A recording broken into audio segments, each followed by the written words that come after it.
Hi, నేను తిరువీర్. యూట్యూబ్లో, ఇన్స్టాలో ఎక్కడ చూసినా మాన్స్టర్స్ ఆర్ కమింగ్ అని ఒకటి వస్తుంది కదా, అది రాక్షస కావ్యంకి సంబంధించి. సో మనతో ఈరోజు ముగ్గురు మాన్స్టర్స్ ఉన్నారు.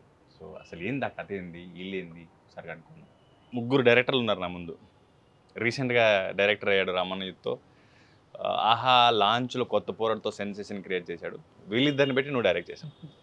సో నాకు తెలిసి ఇది 2016 టైం ఈ ఐడియా. నేను మీతో ట్రావెల్ చేస్తున్నప్పుడు, షార్ట్ ఫిల్మ్ చేస్తున్నప్పుడు చెప్పిన ఐడియా. ఇది 2023. అంటే ఒక కథ ఎందుకు ఇదే నాకు డెబ్యూ ప్రాజెక్ట్ అయితే బాగుంటుంది అనిపించింది. ఇంతకాలం ఆ పేషెన్స్ ఎలా వచ్చింది? టు బీ హానెస్ట్ ఏంటంటే 2016లో నేను ఫస్ట్ చెప్పిందే నీకు. అవును అప్పటికి ఓన్లీ ఫస్ట్ హాఫే ఉండే, సెకండ్ హాఫ్ లేకుండా. అవును. అప్పటికే ఎక్సైట్ అయినాము, మనం చేద్దాం అనుకున్నాము. బట్ ఇంకా అది మెటీరియలైజ్ కాలేదు, అది వేరే విషయం. దాంతో చాలా మందికి చెప్పినాను కూడా నేను కథ. చెప్పినా ఇంట్రెస్ట్ చూపిస్తున్నారు, చాలా మంది ఎక్సైట్ అవుతున్నారు, కానీ ధైర్యం చేయలేకపోతున్నారు ఎందుకో. అంటే మేబీ దాంట్లో ఉన్న రానెస్ కావచ్చు, అది మన ఆడియన్స్ కి ఎక్కుతుందా ఎక్కదా అనే ఒక క్యాల్కులేషన్ అయి ఉండొచ్చు. రకరకాల ఫ్యాక్టర్స్. ఆల్మోస్ట్ ఒక 30-40 మందికి నరేట్ చేసిన ఇప్పటి వరకు. అందరు ఖతర్నాక్ ఉందంటారు కానీ ఎవరు కూడా ధైర్యం చేయలేకపోతారు. నేను ఇంకా ఆల్మోస్ట్ కోవిడ్ ముందు, ఇంకా 2019 ఆ టైంలో ఏమో రవి ఇది వచ్చొస్తలేదేమో మనకి కథ, పక్క పెడదాం అని చెప్పి జర సాఫ్ట్ కథలు, అంటే మేబీ సాఫ్ట్ కథలు ఎక్స్పెక్ట్ చేస్తారేమో, పోయినప్పుడు కసకస పొడుచుకుని చేసుకుని అంతా మళ్ళీ ఆగమవుతారేమో అని చెప్పి జర ఒక సాఫ్ట్గా ఒక కథ రాసుకొని దాన్ని షేపప్ చేసుకుంటూ పోతున్నా కోవిడ్ వచ్చి. ఇక కోవిడ్లో అందరం ఏం చేస్తలేము, ఇంట్లోనే కూర్చున్నాము. మెల్లమెల్లగా కోవిడ్ వేవ్ ఇదైతా ఉంది. తర్వాత ఇట్లా మన బన్నీ చేసిండు, పరేషాన్లు చేసిండు. బన్నీ ఒకరోజు ఫోన్ చేసి ఏమన్నాడు, ఇట్లా దాము అన్న అని ఒక ప్రొడ్యూసర్ ఉన్నారు, నీ దగ్గర రాక్షస కావ్యం కథ ఉంది కదా, అదేమన్నా చెప్తావా అని చెప్పేసి అన్నాడు. అంటే నేను అన్నా, అది బన్నీ అది వర్కౌట్ అయితే లేదు, 40 మంది రిజెక్ట్ చేసిరు ఆ కథని లైట్ అని చెప్పేసి అన్నా.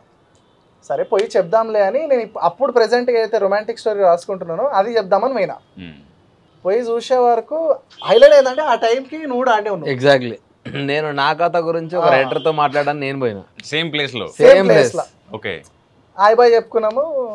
ఈయననే దాము అని అంటే ఆయన చూడంగానే నాకు చాలా రగ్గుడిగా అనిపించిండు. ఇప్పుడు ఈయనకి నేను లవ్ స్టోరీ చెప్తే ఎట్లా తీసుకుంటాడు అని చెప్పి అప్పటిదప్పుడు నా మైండ్ సెట్ మార్చుకొని 40 మందికి నో అన్నారు కదా, 41 మనిషి అవుతాడు, చెప్పేద్దాంలే అని చెప్పి మెట్రోపాలిటన్ కేఫ్ పక్క గల్లీలో పాపం నిలబెట్టి 3 గంటలు చెప్పిన. ఓపికగా విన్నాడు. ఆ నెక్స్ట్ డే కాల్ వచ్చింది, చేద్దామన్నాడు. అట్లా ఇట్ స్టార్టెడ్. పక్కన పెట్టేసిన కథ షెల్ఫ్ లో నుంచి బయటికి తీసి మళ్ళీ ఇదే అట్లా అట్లా స్టార్ట్ అయింది బేసిక్. టైటిల్ భలే యూనిక్ ఉంటుంది, రాక్షస కావ్యం. అంటే లైక్ ఎక్కడ విననట్టుగా, చాలా అరుదుగా, అంటే చాలా కొత్తగా వినబడుతుంటుంది. అసలు ఆ పదం ఎట్లా క్రియేట్ చేసినావు? ఎక్కడ చదివావా లేకపోతే తెలుసా నీకు? అది ఎలా వచ్చింది ఐడియా? అది అంటే నాకు యాక్చువల్లీ ఇట్లా రాక్షస అనేది టైటిల్లో పెడదామనే ఆలోచన కూడా లేదు. శ్రవణ్ పండ్రంగి ఐడియా. శ్రవణ్ పండ్రంగి నాకు మొత్తం కథ ఆయనకు నరేట్ చేసిన తర్వాత మనోడు దాంట్లో ఉన్న రానెస్ కానీ, లేదంటే ఆ క్యారెక్టర్స్ బిహేవ్ చేసే క్యారెక్టర్స్ లోపల ఒక రాక్షసత్వం ఉంటుంది. అది చూసి మనోడు అన్న ఇది వాడి లోపల నాకు రాక్షసుడు కనబడుతున్నాడు, రాక్షస కావ్యం అంటే ఎట్లుంటుంది టైటిల్ అంటే ఫస్ట్ నాకు డైజెస్ట్ కాలే. ఏంది రాక్షస కావ్యం టైటిల్, జనాలు రారు థియేటర్కి, కావ్యాలు గీయాలంటే ఎవడొస్తాడు అని నేనన్నా. కానీ పోను పోను పోను పోను పోను పోను నేను కూడా స్టోరీ బిల్డ్ చేస్తున్నా కొద్దీ, క్యారెక్టరైజేషన్స్ డెవలప్ అవుతున్నా కొద్దీ నాకు కూడా అనిపించింది మేబీ కరెక్ట్ అయినేమో, యాప్ట్ ఏమో. కావ్యం అంటే కూడా పోయిటిక్ కూడా ఉంది, అంటే ఒక రాక్షసుల కథ. సో మంచిగా ఉందని అప్పటి నుంచి అట్లనే కంటిన్యూ అయిపోయినా ఇక్కడ వరకు అదే వచ్చింది. మళ్ళీ టైటిల్ ఇంకో థాట్లకు రాలే, మైండ్లోకి రాలేదు. First of all congratulations, release date వచ్చింది, ఫస్ట్ సక్సెస్ అది October 6th, and wish you all the best. Thank you. అవును, అప్పుడు ఎక్కడ చూసినా ఏమంటారు, అన్వేష్ మైకేల్తో వర్క్ చేస్తే, ప్రాజెక్ట్ చేస్తే ఎలా ఉంటుంది అనేది కొత్త పోరుడు వచ్చిన కొత్తలో మస్తు హల్చలైంది. తర్వాత చూస్తే పత లేకుండా పోయినావు. మళ్ళీ ఎందుకు ఇంత గ్యాప్ వచ్చింది? ఎక్కడ దావుకున్నావు, ఏమైపోయినావు ఇన్ని రోజులు? నాకు ఫస్ట్ థింగ్ మీడియా అంటే భయం తిరుగు. ఓకే, నేను ఎంత తక్కువ కనబడితే అంత చిల్గా ఫీల్ అవుతా. ఓకే, మోర్ పని చేయాలి, బ్రేక్ తీసుకొని ఇంకో పని చేయాలి, ఇదే తెలిసింది. కొత్త పోరుడు స్టార్ట్ అయ్యే దగ్గర నుంచి అప్పుడు తెలిసిందే కదా, ముందు మల్లేశంకి పని చేసినాం మన ఇద్దరం. అప్పుడు నార్మల్గా ఉండే ఏం మీడియా ఇదంతా తెలియదు. దెన్ కొత్త పరుడు హ్యాపెన్. ఇంకా ఒక్కసారి మెయిన్ స్ట్రీమ్లోకి వచ్చేసరికి నాకు భయం అయిపోయింది, నేను హ్యాండిల్ లేలేను. నాకు తెలిసింది సినిమా తీసుడు ఒకటి, యాక్టింగ్ చేయడం ఒకటి, ఇంకా పని చేసుకుంటూ పోవడం ఒకటి. అయితే మంచి దొరికిన నాకు అంటే లైక్ ఇప్పుడు అకేషన్ దొరికింది కాబట్టి తర్వాత మనం ఫ్రీక్వెంట్గా మాట్లాడుకోవడం కూడా కుదరలేదు. నేను ఒక సినిమాకి ఆడిషన్కి వచ్చినప్పుడు నువ్వు ఆడిషన్ తీసుకున్నావు. అవును, కెమెరా పట్టి రికార్డ్ చేస్తున్నావు Right. ఆడిషన్. ఏంటి అంటే ఇలా గవర్నమెంట్ జాబ్ ఉండింది నాకు, మానేశాను, నేను ఇలా ఫిల్మ్స్ అంటే ఇంట్రెస్ట్ అని చెప్పడం గుర్తుంది నాకు ఇక. రైట్. అలాంటిది యాక్టర్ అవ్వడం ఒకటైతే అసలు డైరెక్ట్ చేద్దామన్న థాట్ ఎందుకు వచ్చింది? దట్టు లైక్ ఎట్లా అంటే ఒక ఫిల్మ్ బ్యాక్గ్రౌండ్ లేదు, లైక్ ఫిల్మ్ స్టడీస్ అంటే లైక్ ఫిల్మ్ స్కూల్ నుండి రాలేదు, ఎక్కడ ఏడీగా పని చేయలేదు. ఎందుకు అంత రిస్క్ చేయాలనిపించింది? ఆ అటెంప్ట్ ఎందుకు వచ్చింది? ఆ థాట్ ఎందుకు వచ్చింది? డైరెక్టర్ అవుదాం, యాక్టర్ అవుదాం అనుకున్నాం అన్నట్టు గుర్తు నాకు. డైరెక్టర్ ఎందుకు అయ్యాడు సడన్గా? సినిమాలు ఉండాలని ఫస్ట్ కాన్సెప్ట్ తిరుగు. ఏమన్నా కానీ అప్పటికి దేని మీద కన్నా పోతే ఇంకా దాని మీద ఫుల్గా ఫోకస్ చేయాలని, డివైడ్ కాకుండా. సో యాక్టర్గా వెరీ ఎంట్రీ ఎవరు తెలియదు, ఒకసారి వచ్చి సినిమా తీస్తా అంటే ఎవరు ఇయ్యడు, నువ్వు ఎవరు రా ఫస్ట్ అంటారు. సో యాక్టర్గా ఇంట్రెస్ట్ ఉంది, స్క్రీన్ మీద ట్రై చేద్దాం అన్నప్పుడు నిరుద్యోగ నటులకి ఆపర్చునిటీ వచ్చింది. నిరుద్యోగ నటులకి స్టార్ట్ అయిపోయిన తర్వాత అర్థమైంది, చూసుకున్న తర్వాత నేనేం చేయగలుగుతా. బేసికల్లీ యాక్టింగ్ త్రూ బాగానే జరుగుతుంది, స్క్రీన్ మీద మంచిగా నడుస్తుంది. ఒకవేళ నేను సీన్స్ రాసి డైరెక్ట్ చేసుకుంటే ఎట్లా డైరెక్ట్ చేసుకోగలుగుతా. సో ఈ ఇంట్రెస్ట్ కలిగింది. దెన్ కొత్త పరుడు రాసిన తర్వాత దాన్ని ఇంకా అది ఊరికే అసలు రాలే. అది ఎప్పుడు నేను మాట్లాడినా కూడా ఫుల్ చిల్లుగా నవ్వుకుంటూ ఇట్లా జరిగిపోయింది, వాళ్ళు ఒప్పుకున్నారు వీళ్ళు ఒప్పుకున్నారు అని మాట్లాడతా. ఆహాకి వచ్చింది అరవింద్ గారు తీసుకున్నారని మాట్లాడతా. కానీ దాని ఇంకా కష్టం ఎప్పుడు నేను ఎవరికి చెప్పలే, షేర్ చేసుకోలే, అంటే అవసరం కూడా లేదు. కానీ చాలా మంది నేను గుర్తుపెట్టుకుంటారు తెలుసా, ఒక కొత్త పోరాడు చాలా మందికి ఒక షోరీల్ లాగా అయింది. అందులోంచి క్యాస్ట్ చేసుకున్న తర్వాత ఇప్పటికి నాకు తెలిసిన చాలా మంది కొత్త పోరాడు వల్లే నేను ఇక్కడ ఉన్నాను, కొత్త పోరాడు వల్లే నాకు ఈ ప్రాజెక్ట్స్ వచ్చాయని చెప్పటం. సో ఒక రకంగా చెప్పాలంటే చాలా మందిని ఇంట్రడ్యూస్ చేశాను. అవును, నాకు యాక్చువల్గా నేను అప్పుడు కొత్తనే కదా అసలు. అంటే ఇన్ఫ్యాక్ట్ నాకు కూడా ఇంత వండర్ఫుల్ సక్సెస్ అయిద్దని నాకు కూడా తెలియదు. నాకు ఇంకా నాలాంటి స్ట్రగులర్ని ఎత్తుకోవడం ఇష్టం నాకు ఎప్పుడు.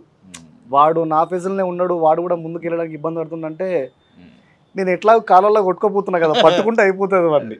ఏం లేదు, వాడు కూడా కొంచెం దూరం వస్తాడు, ఇక్కడ ఆగితే వాడు ఆగిపోతాడు. ఇదే కాకపోతే అదే తీరు ఉన్న కష్టాలు ఏంటంటే, ఫస్ట్ థింగ్ ఎంత సినిమా ఇష్టంతో చేసినా, ఎంత ప్రేమతో చేసినా, అది రిలీజ్కి వచ్చేసరికి లేకపోతే ఒక వెనకాల ఎవరో లేకపోయేసరికి అది ఎక్కడ పబ్లిష్ చేసుకోవాలి, ఎక్కడ మార్కెట్ చేసుకోవాలి, ఎవరితో మాట్లాడాలో అర్థం కాదు. సో ఈ ప్రాబ్లమ్స్ అన్నిటినీ ఒక్కసారి కొత్త పొరడుతో దాటి చూసిన తర్వాత, సక్సెస్ వచ్చిన తర్వాత భయమైంది నాకు. ఇంకా ఇప్పటి నుంచి ఫ్రీక్వెంట్గా కనబడబోతున్నావా? ఇప్పుడు ట్రై చేస్తా, ఇప్పుడు కనబడడానికి. ఇప్పుడు ప్రమోషన్స్ ఉన్నాయి కాబట్టి రావాల్సి వచ్చింది. ఇంకా అబ్బాయి మన ఇద్దరిది ఇంకా ఒక లాంగ్ అది ఏమంటారు, ఫస్ట్ సినిమా మేమిద్దరం చేస్తున్నప్పుడు మా ఇద్దరిది ఒకటే బెడ్. వీడి డబ్ స్మాష్ చేస్తుంటే నేను రికార్డ్ చేసేవాను, ఫోన్ ఇచ్చేవాడు అప్పుడు, అరే రికార్డ్ చేయరాను. వీడు చేస్తున్నా నేను ఎందుకు చేయొద్దు అని ట్రై చేయబోతే నాకు వచ్చేది కాదు. వీడు ఫస్ట్లో చిన్న చేసేవాడు, తర్వాత నిమిషాలు చేసేవాడు. ఎక్కడెక్కడి నుంచో ట్విట్టర్లో వాటిల్లో పాపులర్ సోషల్ మీడియా అకౌంట్స్లో సెలబ్రిటీస్ మెన్షన్ చేసేవాడు వీడియోస్. ఈ యాప్ ఏదో వీడి కోసమే కనిపెట్టారా అనిపించింది నాకు. సో ఒక అంటే యాక్టింగ్ పిచ్చి నాకు నువ్వు తెలిసిన అబ్బాయి ఇంట్రడ్యూస్ అయింది, యాక్టింగ్ పిచ్చి. ఒక డబ్ స్మాష్ చేస్తూ పెళ్లి చూపులు క్రాక్ చేసినాం. తర్వాత రీసెంట్గా రామన్న యూత్తో ఒక డైరెక్టర్గా, యాక్టర్గా రెండు రకాలుగాను పరిచయం. అంటే ఏంటంటే ఒక లీడ్ యాక్టర్ అండ్ డైరెక్టర్. అయితే మామూలుగా మనకు మళ్ళీ సేమ్ ఫిల్మ్ స్కూల్లో నుంచి రాలేదు, లేకపోతే ఏడీగా పని చేయలేదు. అలాంటిది చాలా క్రాఫ్ట్స్ మీద మినిమం ఐడియా, బేసిక్ ఐడియా ఉండాల్సి వస్తుంది డైరెక్ట్ చేసేటప్పుడు. అసొంటిది యాక్ట్ చేస్తూ డైరెక్ట్ చేసేటప్పుడు ఎంత ప్రెషర్ ఉండింది అసలు? అది డబ్ స్మాష్ నుంచి డైరెక్టర్గా అంటే ఒక యాక్టర్ నుంచి డైరెక్టర్గా మారాల్సినటువంటి ఎలాంటి పరిస్థితిలో మారినావు? ఎంత ప్రెషర్ ఉండింది? ఎలా హ్యాండిల్ చేసినావు? ప్రెషర్ అంటారా, ఫస్ట్ నేను చాలా సినిమాలు చేస్తూ వచ్చినా కదా, ఎప్పుడూ నేను ఎక్స్పెక్ట్ చేసిన ఫేమ్ నాకు రాలేదు. కాబట్టి నేను యాక్టర్గా ఎప్పుడు నా 100% ఇచ్చిన. చాలా మంచి మంచి క్రిటిక్స్ కూడా నా గురించి మాట్లాడారు, ఎస్పెషల్లీ జార్జ్ రెడ్డి, పిట్ట కథలు, రాముల, పెద్ద పెద్ద క్రిటిక్స్ నా గురించి మాట్లాడారు, భరద్వాజ రంజన్, ఇట్లాంటి వాళ్ళందరూ నన్ను మెన్షన్ చేసి మాట్లాడారు. దాని తర్వాత కూడా నేను ఎక్స్పెక్ట్ చేసిన సినిమాలు నాకు ఆఫర్స్ రాలేదు. సో నేను అక్కడ ఫెడప్ అయిపోయినా, ఈ అమ్మాయి ఎవరి గురించో ఎందుకు అవుతాం, ఎన్ని రోజులు అవుతాం, మనమే చేస్తే అయిపోతుంది కదా, డైరెక్షన్ స్టార్ట్ చేద్దాం, మనమే చేస్తే మనకంటూ ఒక పాత్ క్రియేట్ చేసుకున్న వాళ్ళం అవుతాం, ఒకరిపైన డిపెండ్ అవ్వకుండా ఉంటాం. ఇప్పుడు మన సినిమాలు మనకు నచ్చినవి, మనం అనుకున్న లైఫ్ మనమే చూపించచ్చు అట్లా నాకు కొంచెం ఒక స్టెప్ నేను హెడ్ వెళ్ళొచ్చు అన్న ఉద్దేశంలా రాసుకున్నారా. సో రాసుకునేంత వరకే నేను 1కి 2 సార్లు ఆలోచించిన, దీనివల్ల ఒకవేళ ఈ సినిమా పోతే నాకేమైనా అవుతుందా, నాకేం లేదు, వెనకాల బ్యాగేజ్ లేదు, నాకు పెద్ద బర్డెన్ లేదు. పోయినా వీడు ఒక ఎక్స్పెరిమెంట్ చేసిండ్రా, వాడు తీసి రిలీజ్ చేసిండ్రా బాబు, వాడికి ఏ సపోర్ట్ లేకుండా అన్న నాకు గుడ్ విలే ఉంటుంది తప్ప కానీ ఏముండదు అన్న ఒక అదే ఉండే. రెండోది నేను ఎక్స్పెక్ట్ చేసిన యాక్టింగ్ కెరియర్ లైఫ్ రావట్లేదన్న ఒక కసి ఉండే.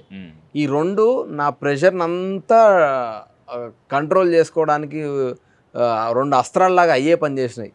సో నేను డెఫినెట్లీ నాకు చాలా బర్డెన్ అయింది యాక్టింగ్ చేస్తూ డైరెక్షన్ చేస్తూ, మళ్ళీ వెళ్ళి మళ్ళీ సీన్ చూసుకోవాలి, రాకపోతే మళ్ళీ రావాలి. సో ఇవన్నీ ఏంటంటే లేదు ఇది నేను చూస్ చేసుకున్న లైఫ్, నేను ప్యానిక్ అయితే నా టీం అంతా ప్యానిక్ అవుతుంది, అంత కొత్తోళ్ళు. సో అది అవ్వకూడదు అన్నది నాకు అక్కడ స్ట్రాంగ్గా నేను అది స్టార్టింగ్ ఫేజ్లోనే ఫిక్స్ అయినా. సో దానివల్ల చేసుకున్నా. రాక్షస కావ్యం స్టార్ట్ చేసే రోజు నువ్వు అప్పటికి రామన్న యూత్ అయిపోయిందా? లేదు, రామన్న యూత్ మొత్తం రాసుకొని చేద్దామని అనుకున్నప్పుడు ఎవ్వరు నన్ను నమ్మట్లేదు, అమ్మ నాకు కథలు రావట్లేదు అని అనుకున్నప్పుడు దామన్న ఫోన్ చేసి ఇట్లా అనుకున్నావు కథ వింటావా అని అన్నాడు. అంటే నువ్వు తెలుసు నువ్వు రామన్న స్టార్ట్ చేస్తున్నావని, బట్ ఒకసారి వచ్చి వినిపో కథ ఒకసారి అని అన్నాడు. నేను ఆల్రెడీ శ్రీమంత్తో నేను అప్పుడే ఒక యాడ్స్లో చేసిన నేను. అండ్ ఈ కథ గురించి అవుట్లైన్ తెలుసు నాకు. పవన్ గారు ఒకసారి అన్నాడు ఇందామని పోయినా, కథ వినంగానే ఇది చేసిన తర్వాత నా సినిమా నేను స్టార్ట్ చేసుకుంటా, నాకు ఎట్లాగో అప్పటికి కంప్లీట్ ప్రొడ్యూసర్ కూడా లేడు, నేను దీని ఏమైనా క్రౌడ్ ఫండింగ్లోనే వెళ్తున్నా, ఈ సినిమా చేయకపోతే నేను డెఫినెట్లీ ఏదో ఒకటైతే మిస్ అవుతా, నేను ఏదైతే నాకు రావట్లేదు అనుకుంటున్నా అది తిరిగి నా దగ్గరికి వచ్చింది. ఈ అమ్మ అసలు దీన్ని మిస్ చేసుకుంటే వేస్ట్, నేను దీని గురించే కదా నేను ఫస్ట్ ఎయిడ్ అవుతున్నది అని అనుకున్నా.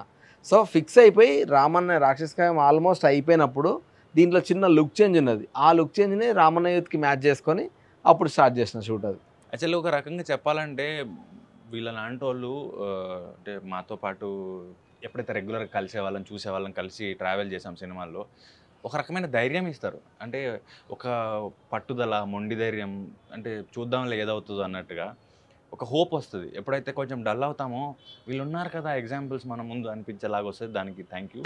అండ్ డైరెక్టర్స్ చూస్తుంటే ఎన్టీ రామారావు గారు చాలా మంచి డైరెక్టర్, కమల్ హాసన్ గారు, తర్వాత కాలంలో ఇప్పుడు మనకి రీసెంట్గా ఎగ్జాంపుల్స్ సెల్వరాఘవన్ గారు, ఎస్జే సూర్య గారు, దాసరి గారు మంచి యాక్టర్లు వాళ్ళు. దాసరి గారు అంటే డైరెక్ట్ ఎంత బాగా చేస్తారో యాక్టింగ్ కూడా అంత బాగా చేస్తున్నారు. సో అలాగా మీరు కూడా రేపు మన నెక్స్ట్ జనరేషన్కి మీరు అట్లా మళ్ళీ రేపు డైరెక్ట్ చేసుకుంటూ యాక్ట్ చేసుకుంటూ బిజీ ఉండాలి, మాకు కూడా ధైర్యం వస్తుంది. సో మీ లోపల డైరెక్టరు ఒక డైరెక్టర్ కథ చెప్పినప్పుడు ఎంతవరకు ఇది ఇలా ఉండొద్దు, లేకపోతే ఇది ఇలా ఉంటే బెటర్గా ఉంటుంది ఏమో అని ఎంతవరకు డైరెక్టర్ బయటకు వచ్చేటప్పుడు యాక్ట్ చేసేటప్పుడు, తను మిమ్మల్ని డైరెక్ట్ చేసేటప్పుడు? క్రేజీ క్వశ్చన్ ఇది. దీని మీద మంచి టైం దొరికింది మాట్లాడడానికి. ఇప్పుడు మేజర్ ప్రాబ్లం ఎక్కడ వస్తుంది అంటే, ఓకే అన్వేష్ మైకేల్ కొత్త పొరుడు తీసిన డైరెక్టర్, వాడే ఇంకా హీరో అన్నాడు, వాడే రాసుకున్నాడు, ఇంకా వాడికి నచ్చిందల్లా పెట్టుకొని ఏది పడితే తీసేసిండు, అయిపోయింది ఇక్కడికి. ఓకే కొమ్ములు కనిపిస్తున్నాయి, క్లియర్ కొమ్ములు కనిపిస్తున్నాయి. మనం వెళ్ళి అప్రోచ్ అయినప్పుడు డైరెక్టర్గా వీని పరిస్థితి ఎట్లుంటుంది అనేది ఫస్ట్ క్వశ్చన్ డైరెక్టర్స్కి వచ్చేది. ఎందుకంటే ఇప్పటికీ అదే మనం అనుకున్నట్టు ఏదో ఒక రకంగా కొత్త పొరుడు సెన్సేషన్ అయిపోయింది, 2020లో రిలీజ్ అయ్యి, ఆహాలో రిలీజ్ అయ్యి. దాని తర్వాత ఎంతమందికి నచ్చిందో అంతమందికి ఇన్సెక్యూరిటీస్ కూడా వెళ్ళిపోయినాయి. ఈ టైంలో డీల్ చేసేటప్పుడు ఎట్లుండే అంటే, ఏం మాట్లాడాలన్నా యాక్టర్గా భయం. అప్పుడు మేబీ ఇది దీనికన్నా బెటర్గా వర్క్ అవచ్చేమో అంటే, అది ఎట్లా కమ్యూనికేషన్ ఎట్లా వెళ్ళిపోతుందో అని 6 సినిమాలు ఏమో వదిలేసిన తిరుగు.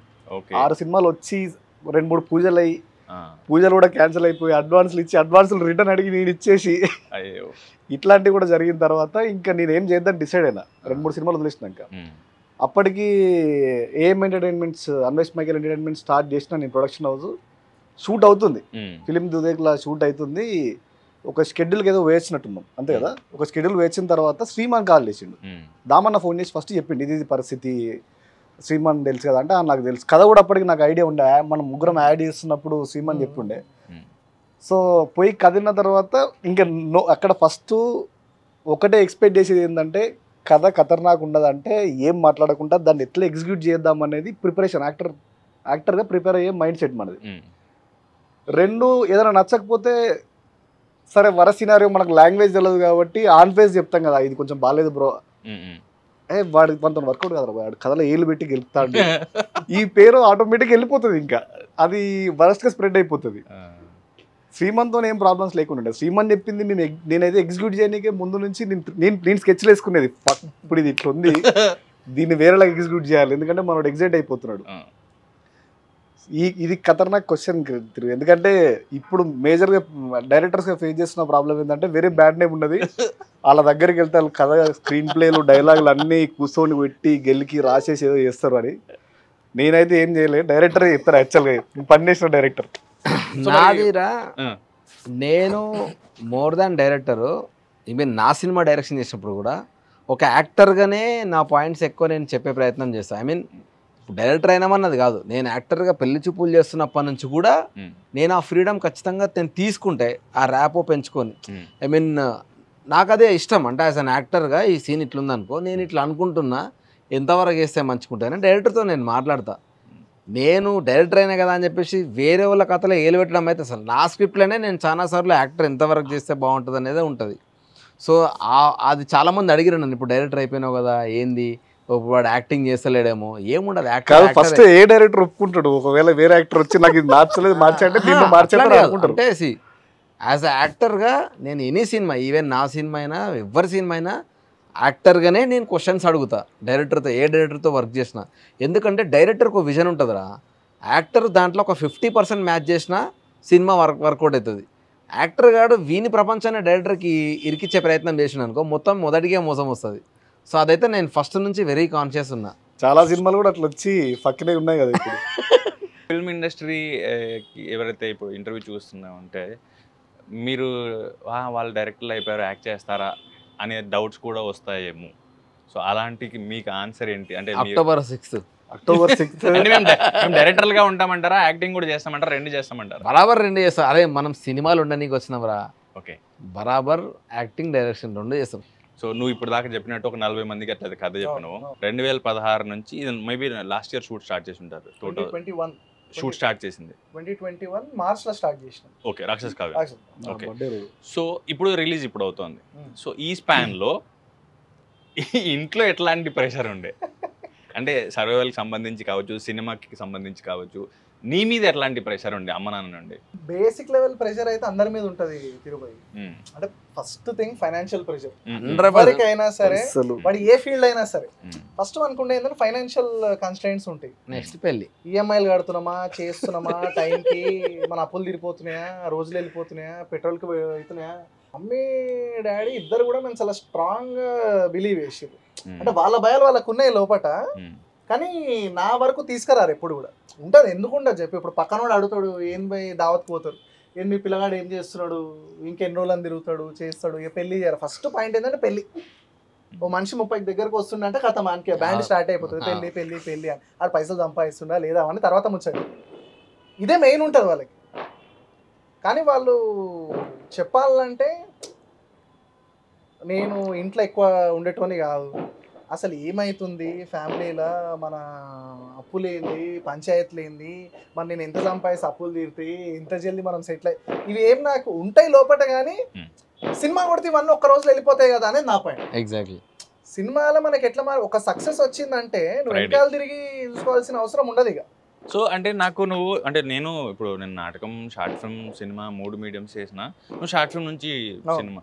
సో షార్ట్ ఫిల్మ్ మేకర్ నుంచి ఒక ఫిల్మ్ డైరెక్టర్ అవుతున్నప్పుడు అది ఎంత అడ్వాంటేజు, ఎన్ని ఛాలెంజెస్ వస్తాయి అంటే లైక్ షార్ట్ డివిజన్ దగ్గర నుంచి, యాక్టర్స్ దగ్గర నుంచి, ప్రొడక్షన్ ఎంత ఈజీ అవుతుంది, ఎన్ని చోట్ల ఇంకా బెటర్ అవ్వాల్సి వస్తుంది అనిపిస్తుంది? ఇప్పుడు డెఫినెట్గా షార్ట్ ఫిల్మ్స్ చేయడం వల్ల ఒక మంచి ఎక్స్పీరియన్స్ అయితే ఖచ్చితంగా వస్తుంది. చాలామంది ఫిల్మ్ స్కూల్స్లోకి వెళ్తారు, నేర్చుకుంటారు, మంచి మంచి గెస్ట్ లెక్చర్స్ వస్తారు, చేస్తారు. ఇవన్నీ డెఫినెట్గా హెల్ప్ అవుతాయి. కానీ ఇవన్నీ థియరిటికలే. కానీ ప్రాక్టికల్ నాలెడ్జ్ అనేది నువ్వు టక్కుమని పోయి ఒక సుకుమార్ గారి దగ్గరనో లేదంటే రాజమౌళి గారి దగ్గరకు పోయి సార్ నేను ఇట్లా అసిస్టెంట్గా జాయిన్ అయిదాం అనుకుంటున్నా అంటే ఆడ ఆల్రెడీ పెద్ద లైన్ ఉంటుంది. ఆ లైన్లో నీ టర్న్ ఎప్పుడు వస్తుందో నువ్వు ఎప్పుడు వస్తావు. సో అట్లా టైం వేస్ట్ చేసుకోవడం కంటే నేర్చుకోవడానికి షార్ట్ ఫిల్మ్స్ అనేది బెస్ట్ వే నన్ను అడుగుతా. ఎందుకంటే నువ్వు రైటింగ్ దగ్గర నుంచి అసలు కెమెరా పట్టుకోవడం దగ్గర నుంచి ఎడిట్, దీనికి ఏం మ్యూజిక్ పడాలా, ఏంది లొకేషన్స్, ఏంది యాక్టర్లు ఎవరు, అన్నీ నీ మీదే ఉంటాయి ప్రెజర్లు అన్నీ. ఎందుకంటే నేను బిగినింగ్ స్టేజ్లో ఎవరు నమ్మాడు. ఫ్రెండ్స్ కానీ ఎవరైనా సరే వీడేదో టైం పాస్ చేస్తుంటారు అన్నట్టు ఉంటుంది, కానీ మన లోపల ఉన్న సీరియస్నెస్ వాళ్ళకి అర్థం కాదు. సో వాళ్ళని అందరినీ కన్విన్స్ చేసి మనకి కావాల్సిన లొకేషన్లను వాళ్ళ దగ్గర పోయి వాళ్ళని బతిమలాడుకొని చేసి మనం సాయంత్రం మరి ఖాళీ చేసేస్తాం వెళ్ళిపోతామని చెప్పి ఇట్లాంటి పంచాయతీలు మస్తు ఉంటాయి. ఇక్కడ ఏమైతుంటుందంటే షార్ట్ ఫిల్మ్స్ చేయడం వల్ల కథలు ఎట్లా రాయాలా ఏందనేది పక్కన పెట్టేస్తే ఫస్ట్ మేనేజ్మెంట్ అనేది నేర్చుకుంటారు. ఒక ఇది నాకు తెలిసి రామ్ గోపాల్ వర్మ సార్ చెప్పారు, డైరెక్షన్ అంటే 10% టాలెంట్, 90% మేనేజ్మెంట్. ఎగ్జాక్ట్లీ. నువ్వు జనాలను ఎట్లా మేనేజ్ చేస్తున్నావు అనేది పాయింట్. ఎంత తెలివిగా మేనేజ్ చేసి ఎంత తొందరగా నీ పని చేయించుకుంటున్నావు. టాలెంట్ అనేది ఉంటుంది చాలా మందికి, కానీ అదొకటే సరిపోదు. మేనేజ్మెంట్ చాలా ఇంపార్టెంట్. ఆ మేనేజ్మెంట్ నేర్చుకోవడానికి నువ్వు ఎంత పెద్ద కోర్సులు చేసినా ఆ ఎక్స్పీరియన్స్ రాదు నీకు. దానికి షార్ట్ ఫిల్మ్స్ అనేది ది బెస్ట్ వే అనిపిస్తుంది. అండ్ ఆ ప్రాసెస్లోనే మిస్టేక్స్ చేస్తుంటాం. కొన్ని షార్ట్ ఫిల్మ్స్ వర్కౌట్ అవుతాయి, వర్కౌట్ అయినప్పుడు అది ఎందుకు వర్కౌట్ అయిందని ఆలోచిస్తాం, కాకపోతే అది ఎందుకు కాలేదు దీనికి ఎట్లా బెటర్ చేయాలి. సో ప్రతి ఒక్క వేలో నేర్చుకుంటూ పోవచ్చు అనేది నా పర్సనల్ ఒపీనియన్. సో పర్టికులర్గా ఏదైతే మనం టీజర్లో చెప్పున్నాము, లైక్ ట్రైలర్ కానీ నేను సినిమా చూశాను, జయ విజయులు ఏదైతే పాయింట్ ఉందో, అంటే లైక్ మైథాలజీ ఎక్కువ చదువుతావా, అంటే లైక్ ఇలాంటి పురాణాలు కానీ ఇలాంటివి అని బాగా ఇంట్రెస్ట్ నీకు, అంటే కోర్ పాయింట్ లాగా మీరు అక్కడ నుంచి స్టార్ట్ చేసావు కదా సినిమా.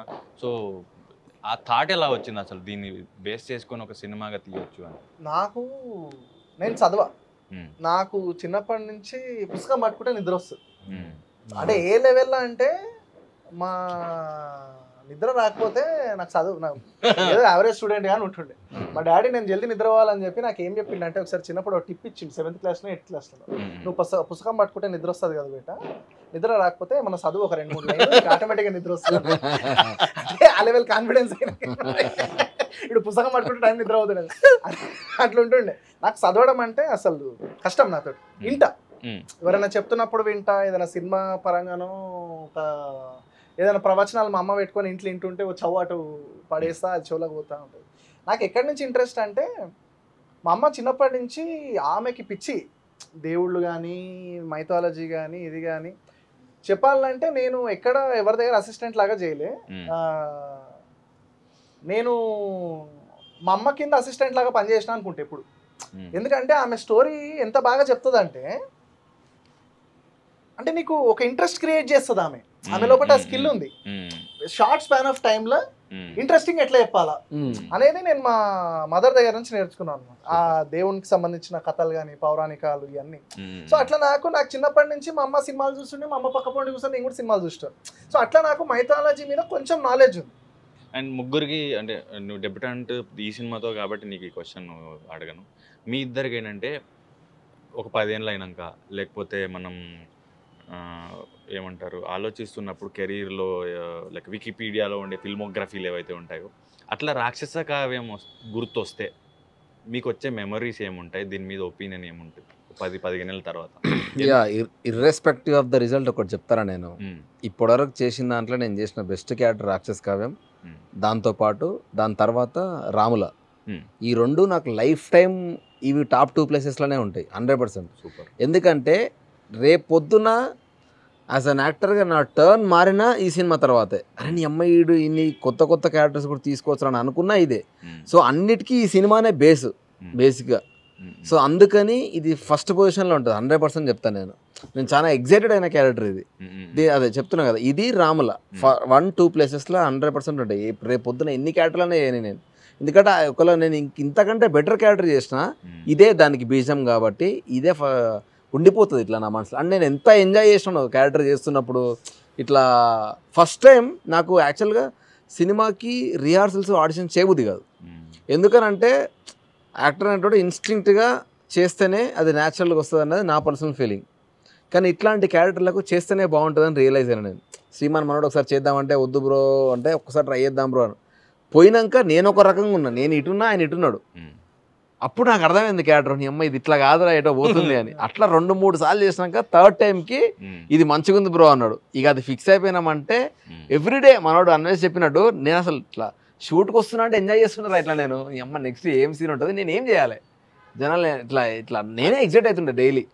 సో ఆ డేస్ గుర్తొస్తాయి నాకు. ఆ బస్తీలో పోయి రియల్ బస్తీలో జనాలంతా కూర్చొని ఆడనే చిన్న గుడిచెల సెటప్ పెట్టుకుని అల్లనే తిని మొత్తం కలిసిపోయినా వాళ్ళతోటి మేకప్ వేసుకొని. ఫస్ట్ నేను ఏ సినిమాకి మేకప్ వేసుకోలే, కాకపోతే ఈ సినిమా క్యారెక్టర్ కోసం అని చెప్పి వేసుకుంటుండే కదా, అదొక కొత్త ఎక్స్పీరియన్స్ నాకు. నీది బ్రో? నాది డిఫరెంట్గా ఉండే బ్రో. నేను క్యారెక్టర్ పట్టుకోనికే ట్రై చేసేది. ఇప్పుడు ఏమో డైరెక్టర్ అయిన తర్వాత తలకే పాడైపోయింది. చదివితే దాన్ని చాలా చాలా డీప్గా చదివి అర్థం చేసుకొని దానికి ఒక అర్థం ఇస్తేనే అక్కడ ఆ ప్లేస్కి ఏమంటారు, ఆ పొజిషన్కి ఏం ప్రాపర్గా డెలివరీ చేసిన ఫీలింగ్, ఆ పొజిషన్కి మ్యాచ్ చేసిన ఫీలింగ్. మనోడు చెప్పిన తర్వాత ఫస్ట్ థింగ్ ఛాలెంజింగ్, భయమైంది క్యారెక్టర్. ఇది చాలా తేడా ఉన్నది క్యారెక్టర్. ఫస్ట్ థింగ్ ఇష్టం వచ్చినట్టు పోతున్నాడు. వానికి ఏదో ఆడు పిచ్చుకున్నాడు బేసికల్లీ, చాలా చైల్డిష్ ఉన్నాడు. ఇటు చెప్తే తిడిపోతున్నాడు, అడి చెప్తే అడిపోతున్నాడు. ఫ్రెండ్ వచ్చి చెప్తే మట్టి అంటే మట్టి తెల్లగా ఉంటుంది నల్లగా అవుతుంది అంటే కరెక్టే అంటున్నాడు. ఇవన్నీ ఏంటంటే ఇది మెంటల్ స్టేటస్ ఎట్లుంది అక్కడ ప్రాపర్గా డెలివరీ చేయాలి, అది చాలా టాస్క్. సో నేను ఇంకా రోజు ప్రిపేర్ అయ్యేది ఈ క్యారెక్టర్ని ఎట్లా డెలివరీ చేయాలి, ఈరోజు సీన్ ఉన్నది. సో రాక్షస కావ్యం టు మీ ఓ క్యారెక్టర్ను పట్టుకోనికి చేసిన ప్రయత్నం అనిపించింది, ఎక్స్ప్లోర్ చేయడానికి చేసిన ప్రయత్నం అనిపించింది యాజ్ అన్ యాక్టర్గా. ఇప్పుడు మనం అన్నీ రాసుకుంటాం కదా, ఇంకా cinema, hero, heroine, villain, mass masala, పాటలు పర్ఫెక్ట్. దీంట్లో లేవు. వీడే హీరో, వీడే విలన్, వీని క్యారెక్టర్ ఆర్క్ వీనికి వాడు అజయ్ గారు చేసుకున్న దానికి వాని క్యారెక్టర్ ఆర్కి వానికి ఒక దరిద్రం ఉంది. ఈ దరిద్రాలన్నీ ఒక దగ్గర మ్యాచ్ అవుతున్నప్పుడు వీటిని ఎగ్జిక్యూట్ చేయడానికి చేసే ఆ తపన. అదే నాకు నీ రోల్ ఎంత బాగా నచ్చిందంటే, సినిమా చూసి వచ్చి సినిమా వాడిని ఇమిటేట్ చేస్తూ ఉండడం, అదైతే రకరకాల కాస్ట్యూమ్స్లో ఇంప్రెస్ చేయడం ట్రై చేయడం, క్రేజీ అనిపించింది నాకు. ఆ రోల్ డిజైన్, క్యారెక్టర్ డిజైన్ అది వావ్ అనిపించింది. తర్వాత నాకు తెలిసి ఇప్పుడు ఒక ప్రాజెక్ట్ ఉంది అంటే, ఒక ప్రాజెక్ట్ని దేవుడు అనుకుంటే ఎట్లయితే జయ విజయులు అని ఏదైతే ముందు వాళ్ళు ఉంటారు, అట్లా శ్రీమాన్ ఒక వెంకట కళ్యాణ్ ఉంటారు. సో వెంకట్ కళ్యాణ్ అనే వ్యక్తి ఈ సినిమాకి సంబంధించి ఎలాంటి రోల్ ప్లే చేశాడు? అన్ని రోల్స్ ప్లే చేసి అన్ని రోల్స్ ఏ టు జెడ్ అన్ని రోల్స్. ఆయన ఆల్ ఇన్ వన్. 24 క్రాఫ్ట్స్ కి మీద ఇంకేమైనా రోల్ ఉన్నా అవి కూడా ప్లే చేస్తాడు. గంగూలీ చిల్ ఉంటాడు మనిషి. వాడు వెంకట్ బేసిక్గా వాంది నాది journey 11 years back mass communication చదువుతున్నప్పుడు వాడు నా క్లాస్మేట్. అట్లా స్టార్ట్ అయింది వాడి షార్ట్ ఫిల్మ్స్, నేను షార్ట్ ఫిల్మ్స్ ఇద్దరం కలిసి స్టార్ట్ చేయడం. కానీ పోను మా ఇద్దరు ర్యాప్ ఏ లెవెల్లో పెరిగిపోయిందని అంటే ఆల్మోస్ట్ ఆల్ ఇప్పుడు ఒక 90% మ్యాచ్ అయిపోతుంది. అంటే వాన్ థాట్ ప్రాసెస్, నా థాట్ ప్రాసెస్. అంటే నేను చెప్పాలనుకుంటున్నప్పుడు మనకి అర్థమైపోతుంది ఏం చెప్పబోతున్నాడు అని. అట్లీస్ట్ వాడు ఒక 90% గెస్ చేయగలుగుతాడు, ఎగ్జాక్ట్ కాకపోయినా. అట్లనే నేను కూడా అదే. వాడు ఎట్లా అంటే ఆల్మోస్ట్ వాడు movie co director, editor, colourist, majority టైంలో వాడే ఏడి, ఎగ్జిక్యూటివ్ ప్రొడ్యూసర్, కొన్నిసార్లు వాడే ఇక రకరకాలు. ఒక 10% బ్రెయిన్ డ్యామేజ్ అయి ఉంటుంది. వాడు ఏ రోజు వాడు ఒక ఎడిటర్, కలరిస్ట్. జనరల్ గా వీళ్ళు స్టూడియో నుంచి బయటికి రారు, కానీ వాడు పాపము ఆర్ట్ డిస్కులు మోసిన దగ్గర నుంచి బాగో పొద్దునంతా షూటింగ్ లా పోగానే చిన్న చిన్నగా డిఐటి పనులు చేసుకొని అంతా డేటా అంతా బ్యాకప్ చేసుకొని అవి కరెక్ట్గా వచ్చినా లేదా అని చూసుకొని రోల్స్ ఇమీడియట్ స్విచ్ చేసేస్తుంటాడు. అప్పుడే కో డైరెక్టర్ ఉంటాడు, ఆఫీస్కి వచ్చిన తర్వాత ఎడిటర్ అయిపోతాడు, దాని తర్వాత మళ్ళా రేపటి దాని షెడ్యూల్ ప్లాన్ చేస్తుంది, మళ్ళీ కో డైరెక్టర్ అవుతాడు. నేను తీసుకున్న ప్రెషర్ స్ట్రెస్ కంటే కూడా వాడు తీసుకుంది ఎన్నో రేట్లు ఎక్కువ. బట్ మీరు కాస్టింగ్ ఎలా చేశారో కానీ స్పాట్ ఆన్ అంటారు కదా, అట్లా ఒక దయానంద్ రెడ్డి అన్న కానీ ఆ చిన్న పిల్లల దగ్గర నుంచి మదర్ రోల్ దగ్గర నుంచి వీళ్ళు అసలు లైక్ వీళ్ళు నిజంగా బస్తీలో ఉంటారేమన్నట్టుంది. కానీ వీళ్ళు యాక్టర్లు వీళ్ళతో ఒక సినిమా తీస్తున్నారు అనిపించాలి. సినిమా చూస్తున్నంతసేపు చిన్నపిల్లలు ఎంత బాగా చేశారు అసలు. వీళ్ళ చైల్డ్హుడ్ ఎపిసోడ్లో చేసిన వాళ్ళు కానీ అసలు ఒక ఫ్రెండ్ ఉంటాడు వాళ్ళకి, అసలు వాళ్ళే న్యాచురల్ అంటే వాళ్ళకి వర్క్షాప్ చేశారా లేకపోతే వాళ్ళ నిజంగా ట్రైన్డ్ యాక్టర్స్ వాళ్ళు ఆల్రెడీ పిల్లలు? యాక్చువల్గా మేము చైల్డ్ ఆర్టిస్ట్ల కోసం చూస్తున్నాం వీళ్ళ యంగర్ వర్షన్స్. చూస్తున్నప్పుడు నేను స్లమ్కి పోయినా చిన్న చిన్న రెక్కీ చేసుకుంటున్నా, అది ఇది ఆ టైం పీరియడ్కి సంబంధించిన లొకేషన్స్ చూసుకుంటున్నా. నేను చిన్న చిన్న స్టేజింగ్ ఏదో చేసుకుంటున్నా, ఇద్దరు పిల్లలు వచ్చి ఆ గుడిసె బయటికి వెళ్ళి గుడిసె లోపలికి చూస్తున్నారు నన్ను. నాకు ఎందుకో ఒకరి మీద పడ్డది, తమ్ముని మీద, ఆ యంగర్ క్యారెక్టర్ మీద పడ్డది. పడ్డ తర్వాత వాళ్ళని అడిగిన, అరే నువ్వు యాక్టింగ్ చేస్తావారా అని అడిగిన. చేస్తానా అన్నట్టు. సరే మీ ఇంట్లో ఎవరన్నా ఉంటే తీసుకురారా మాట్లాడతా నేను ఒకసారి అని చెప్పేసి అంటే వాళ్ళ అమ్మని పట్టుకొచ్చాను. వాళ్ళ అమ్మ అన్నది సార్ మావాడు చేస్తాడు యాక్టింగ్ అని చెప్పేసి అంటుంది. సరే సూపర్, ఇంకొకడు దొరికితే చాలు మనకు, మన కాస్టింగ్ కంప్లీట్ అయిపోతుంది అన్న దాంట్లో. ఇంకొకడు కావాలమ్మా, ఇంకెవరన్నా ఉన్నారని మా పెద్ద కొడుకు ఉన్నాడు అని. ఒకరి కోసం ఇద్దరు దొరికి. మళ్ళీ సినిమాలో వీళ్ళిద్దరు యాక్చువల్ బ్రదర్ ఇదన్నమాట. లక్కీగా ఏంటంటే రియల్ బ్రదర్స్ నేను చూసిన చాలా సిమిలర్ గా ఉన్నారు. రియల్ బ్రదర్స్ చాలా మంది కన్ఫ్యూజ్ అవుతుండే షూటింగ్ లా. నాకు వచ్చింది ఒక అంటే సినిమా చూస్తున్నప్పుడు క్యారెక్టర్ రివీల్ చేసి ఎప్పుడైతే లేట్ తర్వాత వస్తుంది కదా సినిమాలో, ఇది ఆ క్యారెక్టర్ కదా అనుకున్నాను. ఈ క్యారెక్టర్ లో చూపించాడు, మళ్ళీ ఈ క్యారెక్టర్ కూడా అదే కనబడుతుంది ఏంటి అనుకున్నాను. తర్వాత చూస్తే ఇద్దరు ఉన్నారు.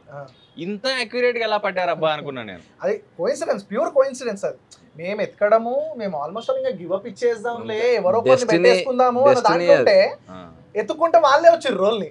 సూపర్. నేను వాళ్ళని ఎత్తుకుంటా పోలే, వాళ్ళే ఎత్తుకుంటూ వచ్చారు బేసిక్ గా. అప్పుడప్పుడు అవుతుంది అట్లా. వీళ్ళంటే యాక్టర్స్, డైరెక్టర్స్ అయినా కూడా యాక్టర్ రోల్స్ కోసం వచ్చారు కాబట్టి వాళ్ళ పనాలు చేసుకుంటారు. బట్ ప్రొడ్యూసర్ డైరెక్టర్ కూడా అయినప్పుడు ఆయనకి వర్క్ ఎలా జరుగుతుంది, ఎలా చేయాలో తెలిసినప్పుడు నీకు లిబర్టీ ఎంత ఉండింది? హానెస్ట్గా మాట్లాడాలంటే దామన్న డైరెక్టర్ అన్న సంగతి నాకు అప్పటికి తెలియదు, నేను కథ చెప్పినప్పటికీ. ఓకే. అంటే అన్న డైరెక్ట్ చేస్తుంటారు అన్న విషయం నాకు తెలియదు, ప్రొడ్యూసర్ అనే అనుకుంటున్నా నేను. కానీ తర్వాత మెల్లమెల్లగా ఆయన గురించి తెలుస్తున్నప్పుడు అచ్చా అన్న డైరెక్షన్ కూడా చేస్తారా దాంట్లో ఉండే. కానీ షూటింగ్ లో ఏ రోజు కూడా ఆయన రెగ్యులర్గా వచ్చేటోడు, లొకేషన్లు ఉంటుండే.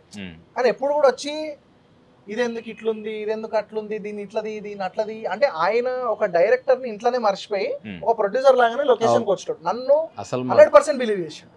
ఆ పరంగా నాకు కంప్లీట్ లిబర్టీ.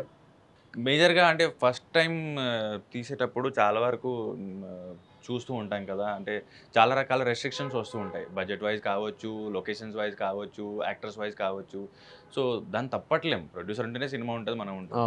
సో ఫ్రీడమ్ అన్నది చాలా ఇంపార్టెంట్. సో లక్కీ ఆయనకు కూడా డైరెక్టర్గా మేబీ బెటర్గా అర్థమై ఉంటుంది, ఇది అర్థమై ఉంటుందేమో మేబీ. నిజంగా అంటే ఒక డైరెక్టర్ చేసి ఉన్నాడు కాబట్టి మేబీ నాకు ఆ లిబర్టీ ఇచ్చిండేమో అనుకుంటున్నాను. షూట్ లో ఉన్నప్పుడు ఓన్లీ లంచ్ టైం లోనే కనబడుతున్నాను, మేము మా పని మేము చేసుకుంటుండే. నాకు ఆ రోజు ఎంత ప్రౌడ్గా అనిపించిందంటే, అంటే ఒక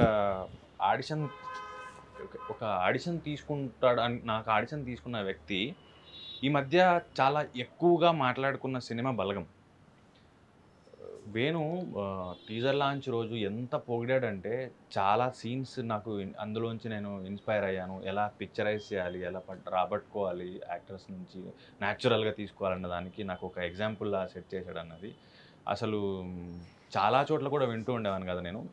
కొత్త పొర తర్వాత సీన్ వచ్చింది, కానీ ఎంత అంటే లైక్ పరేషాన్ షూట్ చేసినప్పుడు నా మదర్ రోల్ చేసిన ఆవిడ ఎన్నిసార్లు చెప్పారు అసలు అన్వేష్ వల్లే నేను ఇక్కడ ఉన్నాను, అన్వేష్ నాకు ఛాన్స్ ఇచ్చాడని. సో ఆ రకంగా చూస్తే మంచి గొప్ప పని చేసాము. అంటే ఒక రకంగా ఒక ధైర్యం ఇచ్చినావు, అవకాశాలు ఇచ్చినావు, ఇంట్రడ్యూస్ చేసి. సో అది గొప్పది. అండ్ అబ్బాయి సినిమా రిలీజ్ అయింది. సినిమా రిలీజ్కి ముందు, రిలీజ్కి తర్వాత, అంటే యాక్టరు ఇప్పుడు డైరెక్టరు, మెంటల్లీ ఎలా ఉన్నావు? మెంటల్లీ ఫైన్ రా. నేను ఒకటి చెయ్యాలనుకున్నా, చేసిన. సో నేను ఏదైతే ఎక్స్పెక్ట్ చేసినా ఆ రిజల్ట్ వచ్చింది. I'm very happy. ఇంకా ఐ మీన్ అంటే ఇప్పుడిప్పుడే దాంట్లోకి వెళ్ళి బయట, అంటే నెక్స్ట్ ఏంది, ఏం చేయాలా, ఇవన్నీ ఒక డైలమా లేదు. యాక్చువల్గా నేను ఓ రకంగా లక్కీ అనుకోవచ్చు. ఎందుకంటే సినిమా అయిపోయి బయటకు వచ్చిన తర్వాత జనాలు నన్ను యాక్టర్గా చూస్తారా, డైరెక్టర్గా చూస్తారా, అసలు ఎట్లా రిసీవ్ చేసుకుంటారు, ఆ తర్వాత మనల్ని ఎవడు అప్రోచ్ అవుతాడు, మనమే అప్రోచ్ కావాలా, ఇన్ని పనికి మనల పెంటలు అంతా ఉంటాయి. కానీ అది ఎక్కువ ఆలోచించకుండా ఇమ్మీడియట్లీ నాది ఇంకో సినిమా రిలీజ్ అవుతుంది కాబట్టి అది అటు వదిలేసి ఇటు ఈ ట్రాక్లకు దిగిన. సో ఆ రకంగా నేను లక్కీ అనుకుంటా. రెండు ప్యారల్గా స్టార్ట్ అయ్యి రెండు నా ప్రెషర్ని కట్ డౌన్ చేసే టైంలోనే వచ్చినాయి. వితిన్ ఎ మంత్ రిలీజ్ అవుతుంది. వితిన్ 15-16 days టైంలో రిలీజ్ అవుతున్నాయి. అది ఆ రకంగా నేను లక్కీ. ఇది కనుక లేట్ రిలీజ్ అయ్యి ఉంటే నత్తి ఖరాబ్ అయ్యింది నాకు. అంటే అర్థం కాకపోయేది ఇప్పుడు నేను నెక్స్ట్ ఏ స్టెప్ తీసుకోవాలనేది. సో ఇప్పుడు ఇది వస్తుంది కాబట్టి ఏం ఆలోచించట్లే, జరిగేది జరగక మానది అంటారు కదా, దాన్ని వదిలేసి ఇంకా దీని ప్రమోషన్ స్టార్ట్ చేసిన. సో రాక్షస కావ్యం పర్సనల్లీ నాకు చాలా ఇష్టం. ఏంటంటే ప్రొడ్యూసర్ జార్జ్ రెడ్డి సినిమాతో నాకు కైండ్ ఆఫ్ లైఫ్ ఇచ్చినటువంటి ప్రొడ్యూసర్ అండ్ షార్ట్ ఫిల్మ్స్తో మనం పనిచేసి జార్జ్ రెడ్డి రావడానికి ఇండైరెక్ట్ రీజన్ అతలకు తలపాతాలం. అవునా? అతలకు తలపాతాలం అనే షార్ట్ ఫిల్మ్ చేసినందువల్ల నాకు ఇంకొక కుమార సంభవం అనే షార్ట్ ఫిల్మ్ తీసి కుమార సంభవం చేయడం వల్ల జార్జ్ రెడ్డికి లింక్ వచ్చింది. జార్జ్ రెడ్డి నాకు కూడా లింక్ ఉంది. దామన్న ఫస్ట్ జీవనన్న తర్వాత దామన్ననే ట్రై చేద్దాము, మనోడు మంచి యాక్టర్ చూద్దాము అని అన్నారు. ఎందుకంటే మిగతా టీం ఎవరు ఒప్పుకోలే, సీరియస్ రోల్ ఎందుకు వీనికి కామెడీ రోల్స్ చేస్తుండే కదా అంటే, లేదు ట్రై చేద్దాం దాందేముంది అని. సో దామన్న పిలిచి జీవనన్న పిలిచి ఫస్ట్ టైం మెదక్లా గుర్తుందని రిహార్సల్ చేసినాము, ఒకటే సీన్ చేసినాం కథ. మీకు ఆ తర్వాత అందరికీ ఎవరికాడికి అన్నీ క్లియర్ అయిపోయినాయి, ఈ అవసరం లేదు మనము వదిలేద్దామా నా క్యారెక్టర్కి అని. అది చెయ్యడం వల్లనే ఆ ఇంపాక్ట్ దామన్నకు ఉన్నది, దామన్న నమ్మిండు కాబట్టి ఆయన మళ్ళీ నాకు ఈ క్యారెక్టర్కి పిలిచిండు. ఆ 2 ప్రొడ్యూసర్లు ఒకటవడం నా అదృష్టం, లేకపోయింటే పిలవరు కదరా జనరల్గా. ఇప్పుడు జార్జ్ రెడ్డి అయిపోయినాక జోక్ రా ఒక ఆఫీస్ పిలిచి మస్తు చేసినావు నువ్వు సీరియస్ రోల్, మన సినిమాలో ఒక రోల్ అట్లనే ఉంది సేమ్, ఒకసారి ఆడిషన్ చేద్దామా అన్నాడు. మరి ఏం చూసినావురా నువ్వు సినిమా నాకు. సో నాకు అట్లాంటివి కూడా తగిలినాయి ఆ టైంలో పిలిచి. ఇట్లాంటి క్యారెక్టర్ అంటే నిజంగా అది దామన్నతో నాకు 3 ఇన్సిడెంట్లు ఉన్నాయి. డబ్ స్మాష్ చేసి నేను పెళ్లి చూపులు చేసే కంటే ముందు ఈ గ్యాప్లా ఈ పూరడెవడో బాగా చేస్తున్నాడని మన సురేష్ అన్న ఉన్నాడు కదా జిఎస్కే మీడియా, ఆ అన్న దామన్నకు పరిచయం చేస్తే దామన్న బయటకు పిలిచి మాట్లాడి ఇప్పుడు బిత్తిరి సత్తి చేస్తున్నాడు. అట్లా కాకుండా నువ్వేమైనా చేయగలుగుతావా అని అడిగిండు. నువ్వు చేయగలుగుతావా, నీతో ఒక ప్రోగ్రామ్ ప్లాన్ చేస్తా అన్నాడు. నాకు భయమైంది, ఎందుకంటే అన్న నాకు తెలిసి బిత్తిరి సత్తే ఎక్స్ట్రీమ్, దాన్ని దాటి చేయలేం, దానికంటే కింద చేసినా కూడా వీడు మన ఇమిటేట్ చేస్తుండ్రా అంటారు. సో ఆ ట్రాకే వద్దన్నా నాకు, నేను అది చెయ్యలేను అని చెప్పిన. బట్ ఆయన ఎప్పుడు చేస్తా అన్నా నా ప్రోగ్రామ్ అయితే రెడీగా ఉంటుంది, నువ్వు చెయ్యని అన్నాడు. కానీ నాకు ఐడియా రాలేదు, ఏం చేయాలన్నా నాకు వర్కౌట్ కాలేదు. ఆ తర్వాత మళ్ళీ అన్నను జార్జ్ రెడ్డిలో కలిసిన. సో ఒక దామన్నతో అయితే నా కెరీర్ స్టార్టింగ్ నుంచి ఉంది నాకు link up. So irrespective of results, చాలామంది ఫిల్మ్ స్కూల్స్ నుంచి లేకపోతే ఇంజనీరింగ్ అయిపోయిన తర్వాత లేకపోతే చిన్నప్పటి నుంచి సినిమాల మీద ఇష్టం ఉండి ఇండస్ట్రీ వైపు చూస్తుంటారు కదా, అలాంటి వాళ్ళకి మీరు 2 రకాలుగాను ఫేస్ చేశారు, ఫేస్ చేస్తూనే ఉన్నారు కాబట్టి మీరేం చెప్తారు? స్టిల్ ఒకవేళ వద్దాం అనుకుంటే. నేను ఎప్పుడు చెప్తున్నారా, వద్దాం అనుకున్నాడు ఒకటే చెప్తున్నా, అది సినిమానే కాదు బిజినెస్ అయినా ఏదైనా. నేను 2 ఏళ్ళ కష్టపడి ఆ తర్వాత నాకు లైఫ్ వస్తే ఇల్లు ఉంటా, లేకుంటే ఇంట్లోకి పోయి పని చేసుకుంటే ఇవన్నీ వర్కౌట్ కావు. నీకు కాన్ఫిడెన్స్ ఉందా, ఫస్ట్ నిన్ను నువ్వు నమ్ముకొని ఎన్ని రోజులైనా సరే నేను సాధిస్తా అని మొండిగా కూర్చుంటేనే ఏ ఫీల్డ్కైనా వెళ్ళాలి. వాడు బిజినెస్ పెట్టాలన్నా కూడా అదే అవసరం ఇప్పుడు. ఎందుకంటే నీకు ఎప్పుడు ఎట్లా తిరిగే తెలియదురా డెస్టినీ అనేది, కానీ నువ్వు హార్డ్ వర్క్ కంటిన్యూస్గా చేసుకుంటూ పోతే ఏదో ఒక రోజు నీకు పేరు వస్తుంది. నాకు ఎందుకు వస్తలేదు, నేను ఏం చేయలేకపోతున్నా అని ఆలోచిస్తే అక్కడే స్టక్అప్ అయిపోతావు, బాయిల కప్పలే కళ్ళలోనే ఉంటాం. సో అట్లాంటి వాళ్ళు ఎస్పెషల్లీ ఇండస్ట్రీకి రావద్దు. ఎందుకంటే ఇండస్ట్రీ ఫేమ్ ఎంత ఎర్లీగా వస్తుందో, ఫేమ్ రాకపోతే ఫ్రస్ట్రేషన్ అంత దారుణంగా వస్తుంది. సో ఈధర్ డిప్రెషన్ వీక్తావు, లేదంటే నువ్వు చాలా హై స్టేజ్కి వెళ్తావు. ఆ 2 నువ్వు కంట్రోల్ చేసుకోవాలంటే నీకు చాలా పేషెన్సీ ఉండాలి. సో ఈ 3 మైండ్లో పెట్టుకొని రావాలి. నేను చాలామందికి చెప్పిన, ఇప్పటికీ నేను స్టిల్ స్ట్రగ్లింగే. నెక్స్ట్ ఏమైతే మనకు తెలియదు. ఒకవేళ సక్సెస్ అయినా ఐఎమ్ హ్యాపీ, ఒకవేళ ఏం జరిగినా ఐఎమ్ రెడీ టు ఫేస్. ఆ ధైర్యం ఉంటేనే రావాలి ఇండస్ట్రీకి. సో ఏదైతే మనకి ఇప్పుడు October 6th సినిమా రిలీజ్ అవుతుందో, October 6th ఇంకా సినిమాలు కూడా రిలీజ్ ఉండొచ్చు. ఒక ప్రేక్షకుడు తన జేబులోంచి 80, 200, 300 టికెట్ పెట్టి ఎందుకు రాక్షస కావ్యం చూడాలి? మీరు ఇచ్చే ఏమంటారు, ఎందుకు మీ సినిమా చూడాలని మీరు అంటారు? ఫస్ట్ పాయింట్ నువ్వు అన్నట్టు కాంపిటీషన్ అనేది ఉంటుంది, ఏ సినిమా కానీ ఉంటుంది. ఎవ్రీ ఫ్రైడే అదొక ఎగ్జామ్ లెక్క. అంతే, ఎవ్రీ ఫ్రైడే. అవును, ఒక 3-4 సినిమాలు వస్తాయి, లేకపోతే ఒక 10 సినిమాలు వస్తాయి, ఒక విన్నర్ ఉంటాడు. అంతే, సింపుల్. 100% జనాలకు నచ్చినోడు విన్నర్. రాక్షస కావ్యంకి ఎందుకు రావాలి అని అంటే, ఆబ్వియస్ గా యాజ్ అ డైరెక్టర్ గా నేను కోరుకుంటా ప్రతి ఒక్కటి రావాలి. అది కోరుకుంటా, కారణం ఏంటి? అదే ఒక డైరెక్టర్ గా కోరుకోవడం అనేది పక్కన పెట్టేస్తే, ఇది హిట్ అవుతుంది, దీంతో మా దశ దిశలు మారిపోతాయి అనేది అంత తర్వాత సంగతి, అది నేను బిలీవ్ చేయాలి. కానీ ఆడియన్ అనేటోడు బయటికి పోయేటప్పుడు, అంటే ఆ ఫస్ట్ సరే ఏదో పోస్టర్ చూసి లోపలికి వచ్చి కూర్చొని ఈడేం బీకిండో చూద్దాం అనేటోడు లోపలికి వచ్చి బయటికి పోయేటప్పుడు, బట్ డెఫినెట్గా ఇది ఒక చాలా డిఫరెంట్ సినిమా అనే ఒక మైండ్ సెట్ తో బయటికి పోతాడు. అదే ప్రచారం చేస్తాడు కూడా. ఇది నా స్ట్రాంగ్ బిలీఫ్. సో ఈరోజు అంటే సినిమా తీయడం ఒక ఎత్తు అయితే పబ్లిసిటీ చేయడం ఇంకో ఎత్తు అయింది. అంటే జనం వరకు సినిమా ఒకటి రిలీజ్ అవుతోంది, ఈ థియేటర్లో ఉంది, పలానా షో టైమింగ్స్ ఇవి అని చెప్పడం అన్నది ఒక ఈక్వల్ టు సినిమా తీయడం అంత అయిపోయింది, దానికంటే ఎక్కువ అయిపోయింది. సో ఇలాంటి పరిస్థితుల్లో ఇప్పుడు October 6th అంటే ఆల్మోస్ట్ మనకు తక్కువ టైమే ఉంది, 14 days 13 days ఉంది అంతే. సో ఎలాంటి జాగ్రత్తలు తీసుకుంటే బాగుంటుంది అనుకుంటున్నారు? ఇది నెక్స్ట్ ఫిల్మ్ మేకర్స్కి కూడా హెల్ప్ అవుతుంది అనుకుంటా. అంటే ఇట్లాంటి జాగ్రత్తలు తీసుకుంటే బాగుంటుంది అనే దానికి ఫస్ట్ అది అర్థమైతే నేను చెప్పగలుగుతా ఇట్లాంటి జాగ్రత్తలు తీసుకుంటే మంచిగా ఉంటుంది అనేది. నేను నా డెబ్యూ ప్రాజెక్ట్ నేను కూడా నేర్చుకుంటున్నా. అంటే రోజు రోజుకి మారిపోతుంది. ఇప్పుడు ప్రతి ఒక్కటి ఒక సర్టన్ పీరియడ్ తర్వాత ఆ ప్రాసెస్ చేంజ్ అయిపోతుంది. రేడియో వచ్చింది, టీవీ వచ్చింది, సిఆర్టీ టీవీలు ఉండే, ఎల్సిడీలు వచ్చినాయి, ప్లాస్మాలు వచ్చినాయి, ఎల్ఈడీలు వచ్చినాయి.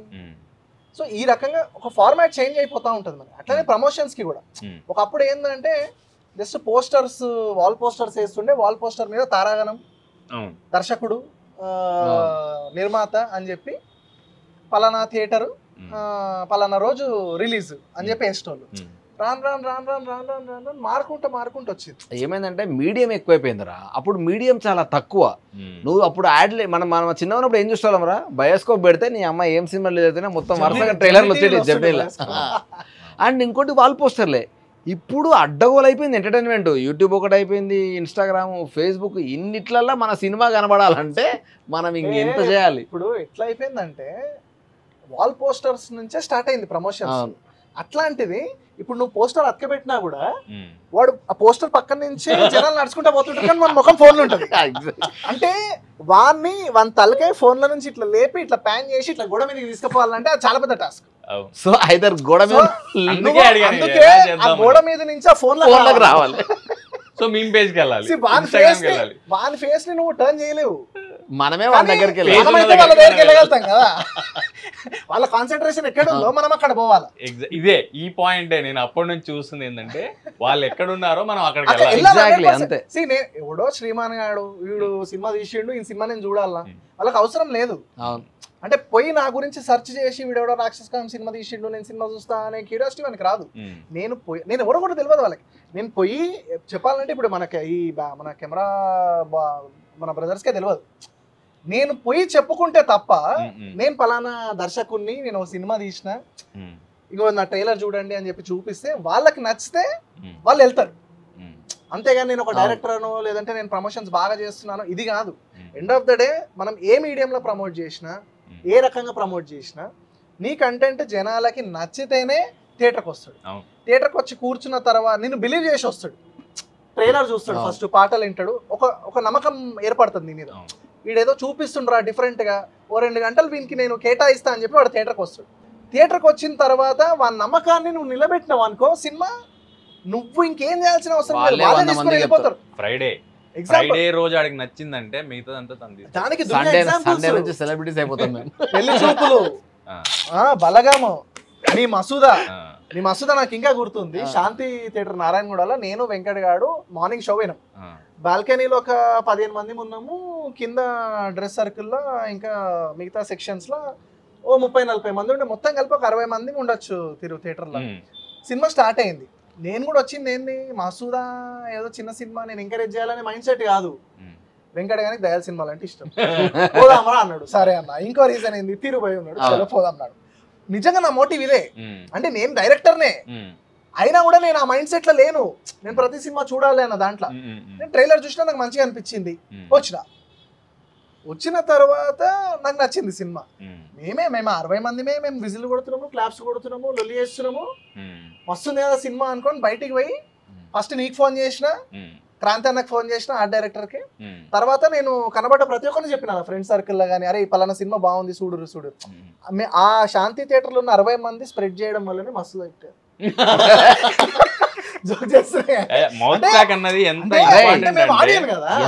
గొప్ప సినిమా అయినా, ఎంత చిన్న సినిమా అయినా, ఎంత పెద్ద సినిమా అయినా పబ్లిక్ టాకేరా, ఏవి కాదు. ఎవడైనా వాంటెడ్లీ నెగిటివిటీ స్ప్రెడ్ చేద్దామన్నా పబ్లిక్ ని ఆపలేరు ఎవరు. పబ్లిక్ కి నచ్చితే బ్రో నువ్వు ఎంత నెగటివ్ గా స్ప్రెడ్ చేసినా వాడు పక్కన పెట్టేస్తాడు, ఎందుకంటే మనకి నచ్చింది. నచ్చిన దాంట్లో వీడు ఎవడో నెగటివ్ అంటాడు, వీడిని తిట్టుకుంటాడు వాడు.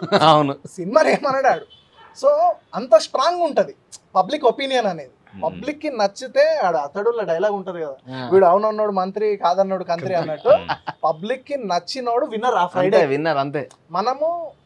మనం జాగ్రత్త పడాల్సింది ఏంటంటే ఆ 2 గంటల సేపు మన మీద నమ్మకం పెట్టుకొని వస్తాడు కాబట్టి వీలైనంత మట్టుకు వాళ్ళని ఎంటర్టైన్ చేయడానికి చూడాలి. ఎంటర్టైన్మెంట్ అంటే మళ్ళీ కామెడీ కాదు అభయ్ అన్నట్టు. ఎంటర్టైన్మెంట్ అంటే రకరకాల జానర్స్. ఏ జానర్ అయితే ఎక్కువ పర్సెంటేజ్ ఉంటుందో ఆ సినిమాని ఆ పేరుతో పిలుస్తారు. ఇప్పుడు లెట్స్ ఏ రొమాంటిక్ సినిమా అంటారు, దాంట్లో రొమాన్స్ అనేది మేజర్ పోర్షన్ ఉంటది కాబట్టి దానికి రొమాన్స్ అనే ఒక జానర్. ఇప్పుడు క్రైమ్ డ్రామాస్ ఉంటాయి, దాంట్లో క్రైమ్ అండ్ డ్రామా ఎక్కువ పర్సెంటేజ్ ఉంటది కాబట్టి దాన్ని ఆ జానర్ అంటారు. అంతేగాని దాంట్లో వేరే జానర్స్ లేవని కాదు. So it's a mix thing. ప్రతి దాంట్లో అన్ని జానర్స్ ఉంటాయి, ఏది ఎక్కువ పర్సెంటేజ్ ఉంటుందో ఆ జానర్ తో పిలుస్తారు అసలు. ఇది వరకు యాంటీ హీరో సినిమా అనుకోవచ్చు, యాంటీ హీరో సినిమా ఇది నా స్టైల్లో చెప్తే. అంటే హీరో కాదు, పాయింట్ ఏంటంటే కథల పాత్ర అనుకుంటాడు అట్లా. ఎగ్జాక్ట్లీ నా స్టైల్ అందుకనే నా స్టైల్లో చెప్తే యాంటీ హీరోలు అందరూ చూడాల్సిన సినిమా ఇది. ఎందుకు చూడాలంటే హీరోల కోసం యాజ్ ఎ విలన్ గా చెప్తున్నా. కొత్త విలన్ ఎంట్రీ కూడా వచ్చిండు. యాక్చువల్గా తను చాలా వరకు మనకి యాడ్ ఫిల్మ్స్ షూట్ చేసేవాడు. అయితే అప్పటికి మేము షార్ట్ ఫిల్మ్స్ చేస్తున్నాం కాబట్టి పరిచయం ఉంటుంది కదా. రాజమౌళి గారిని డైరెక్ట్ చేసినప్పుడు అదే ఆయన బయట లాగా ఏదో ఇచ్చాడు, బయట లాంటిది. అది కానీ ఉత్తేజ్ గారు కానీ వీళ్ళందరూ మీతో వర్క్ చేస్తున్నప్పుడు నేను వాళ్ళతో నన్ను కన్ఫ్యూజ్ చేయొద్దు, నేను చాలా కష్టపడి యాంకరింగ్ చేస్తున్నా. నేను యాంకరేనా? నన్ను కన్ఫ్యూజ్ చేయొద్దు. సో చాలాసార్లు అనిపించేది ఏంటి, అబ్బా శివన్ పైన కలిసి చాలా రోజులు అయింది, ఆడికి పోయినట్టు కనీసం అలానే చూద్దు కదా దగ్గర నుంచి అని. సో చాలా ప్రౌడ్గా అనిపిస్తుండే. అంటే చాలా మినిమల్ బడ్జెట్స్తో 5D కెమెరాలు వేసుకొని షార్ట్ ఫిల్మ్స్ చేసిన వాళ్ళు ఈరోజు ఒక ఫుల్ ప్లేట్ ఫిల్మ్ తీసుకొని థియేటర్స్కి తీసుకొస్తుంటే proud of you. Thank you. And friends వీళ్ళు ఈరోజు లైక్ దామన్న ప్రొడ్యూసర్, వీళ్ళిద్దరు యాక్టర్స్ కమ్ డైరెక్టర్స్, ప్యారలల్లీ వాళ్ళు లైఫ్ ఎక్స్ప్లోర్ చేస్తున్నారు సినిమాలో. అండ్ మీరు వెంకట్ బాయ్ అందరు కూడా చూస్తుంటే అండ్ ఈ సినిమా హిట్ అవ్వడం నాకు కూడా ఇంపార్టెంట్. కాన్ఫిడెన్స్ వస్తుంది, నేను మీ దగ్గరికి పనికి రాగలుగుతా రేపు పొద్దున ఏమని చేద్దాం అంటే ఆశ రావడం చాలా మంచిది. 3 డైరెక్టర్లు ఉన్నారు, రేపు పొద్దున ఏమని చేద్దామా అని అడగొచ్చు కదా మీరు సక్సెస్ లో ఉంటే. నేనే ఆల్రెడీ అడిగిన ప్రూఫ్ ఉంది. దయానంద్ అన్న కూడా ఒక డైరెక్టర్, ఆయన actual Nandi award winner. Dayanand ముందు పరిచయం నాకు. దయానంద్ ఎట్లా తెలుసా, ఆమె లవర్ ఆల్సో ఫైటర్ ఆల్సో లెక్క, ఆయన ఆల్రౌండర్, డాన్సర్, డైరెక్టర్ అన్ని. హ్యాపీ థింగ్ మాకు ఆబ్వియస్ గా అందరు హీరోలతో పని చేయాలంటే డైరెక్టర్ గా. ఇప్పుడు మేము మా సినిమాలో యాక్టింగ్ చేసుకొని మేము డైరెక్షన్ చేసుకున్నప్పుడు సెల్ఫ్ డైరెక్షన్ మాకు ఇంకా మంచి యాక్టర్లతో ఎక్స్ప్లోర్ చేయాలని ఉంటుంది. ఎందుకంటే ఇప్పుడు సెల్ఫ్గా మమ్మల్ని మేము పెట్టుకుని డైరెక్షన్ చేసుకున్నదే బేసికల్లీ వేరే వాళ్ళకి కథ చెప్పడానికి. మేమే ఇంత అగడ్బగడో ఉరికి చేస్తున్నాం డైరెక్షన్, మేమే యాక్టింగ్ చేసుకుంటాం, దీన్ని అవుట్పుట్ చూపిస్తున్నాం కదా. మేము ఒకవేళ మిమ్మల్ని ఊహించుకొని మేము మీకు మంచిగా ఇట్లాంటిది రాసి యాప్ చేయగలిగితే బ్యూటిఫుల్ ఉంటుంది అని. ఇదే మేజర్. దానికి మించి ఇప్పుడు అసలు ఎందుకు చెప్పిన ఈ పాయింట్ మనం ఏం లేదు. October 6 సినిమా వస్తుంది కదా, ఇది హిట్ అయితే మాకు పని వస్తుంది అంటున్నా.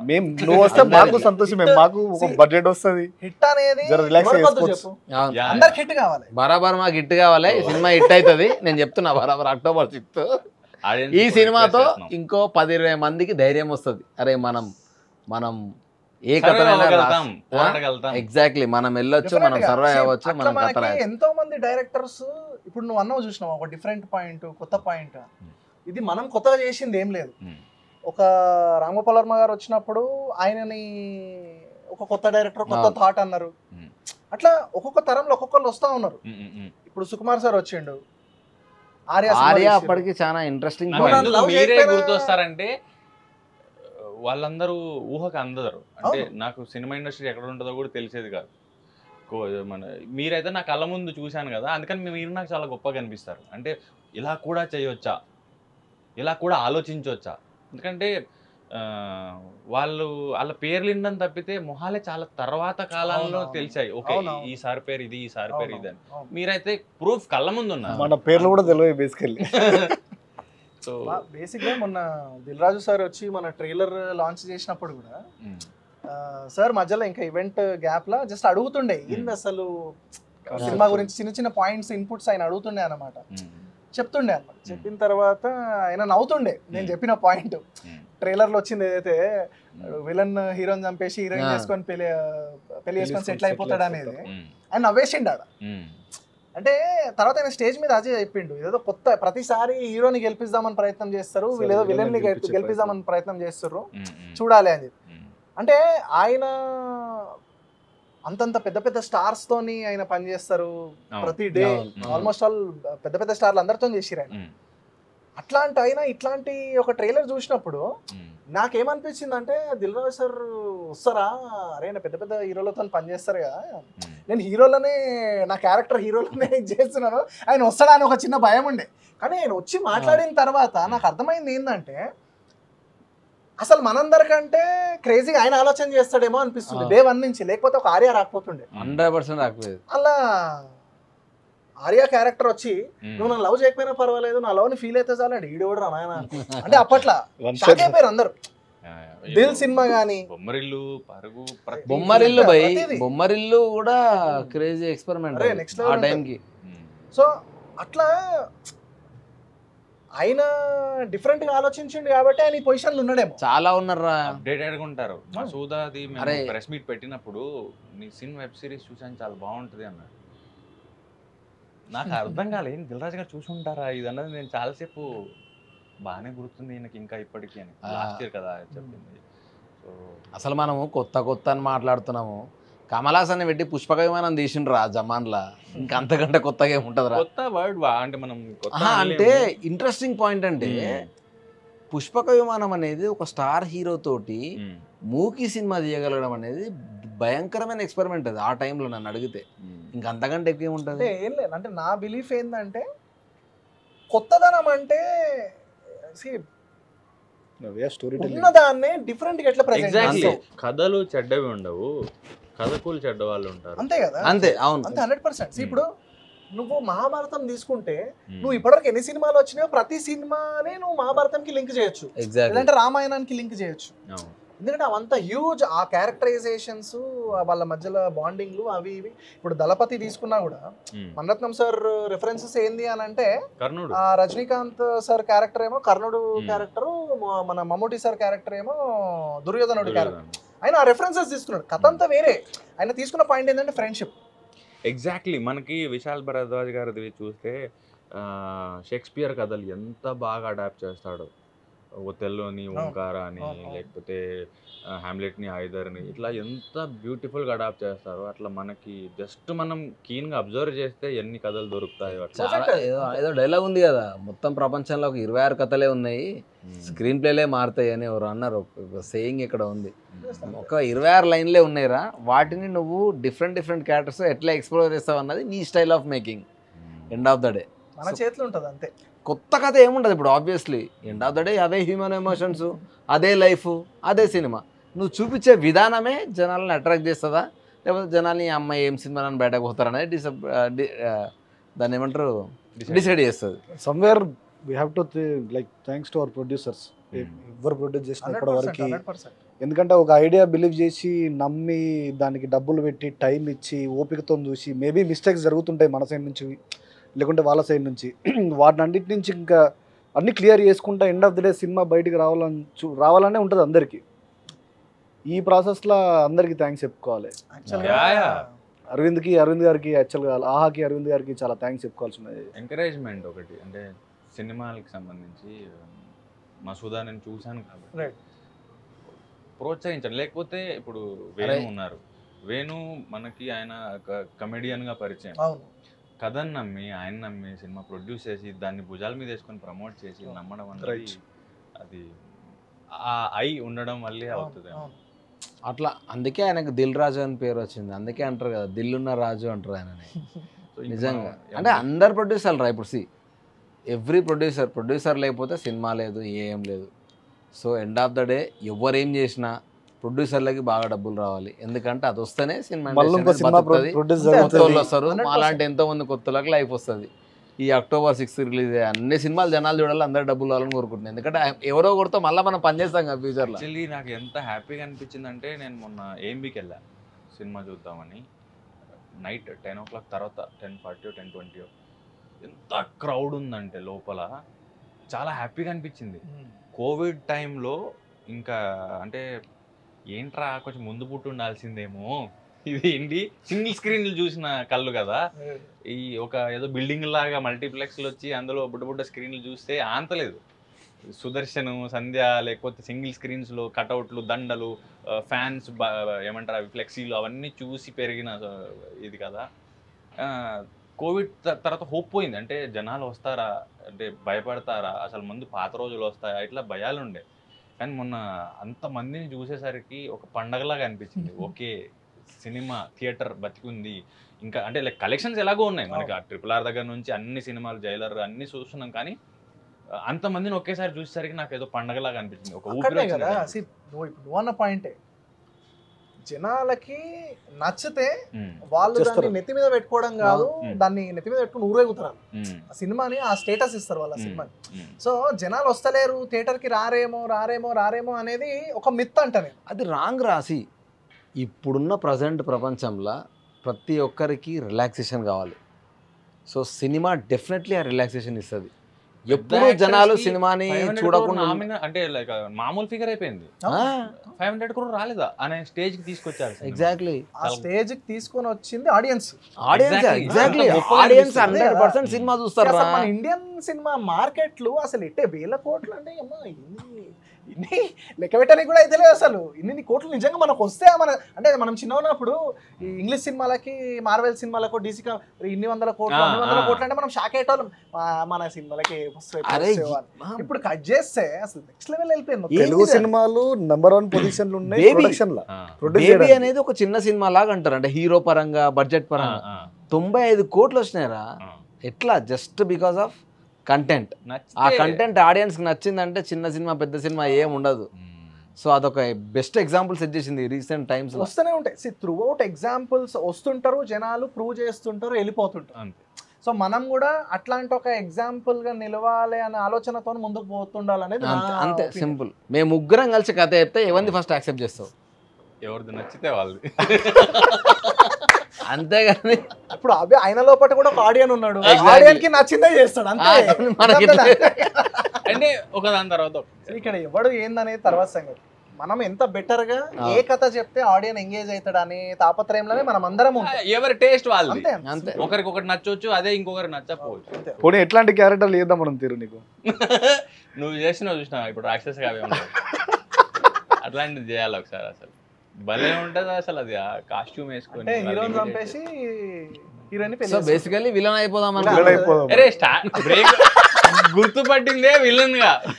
అంటే అంటే మా ఇంట్లో ఎప్పుడో ఒక క్వశ్చన్ ఉండేది, అరే నీ ముఖం ఏమో ఇట్లుంటది, నీకు ఇచ్చేవేమన్నీ సాడిస్ట్, సైకో, ఇట్లాంటి పవర్ట్, ఇట్లాంటి రోల్స్ అసలు ఎట్లా చెబుతాయి రా వాళ్ళకు అని. అంటే ఒకసారి ఒకటి వస్తే ఇక అయిపోయింది, ఇంక వెనకాల ఈ పిల్లగాడు దాన్ని షూట్ అవుతాడు అంతే, fix. Type casting type cast అయిపోతుంది. అది కొంచెం కాన్షియస్ గా తీసుకోవాలి. కానీ మసదా అది బ్రేక్ చేసింది కదా, మసదా వల్ల కాన్స్టెంట్ యాక్టింగ్ చూసినోడు గుర్తొస్తుంది. ఇంకా అంటే ఎవరు జార్జ్ రెడ్డి చూస్తారో, ఇంకేముంది అదే జార్జ్ రెడ్డికి, సిన్నికి, మసూదాకి, పరేషాన్ కి చాలా డిఫరెన్స్. కానీ అడుగుతారు ఏంటంటే అందులో బాగా చేశాడు ఇలాంటి రోల్. సో ఇంకా అది కామన్ రాదు డెఫినెట్లీ. అది ఇంకా అది ఉంటనే ఉంటది. అది దానివల్ల బ్రేక్లు కూడా ఎక్కువ వస్తున్నాయి సినిమాకి మధ్యలో. నువ్వు హ్యాపీ ఉన్నావు కదా చేస్తా అంతే. ఫస్ట్ ప్రయారిటీ అదే, హ్యాపీనెస్ ఫస్ట్. నేను పరేషాన్ రామనాయుడులో స్క్రీనింగ్ చేసినప్పుడు నేను ఖతర్నాక్ ఎంజాయ్ చేసిన అసలు సినిమా.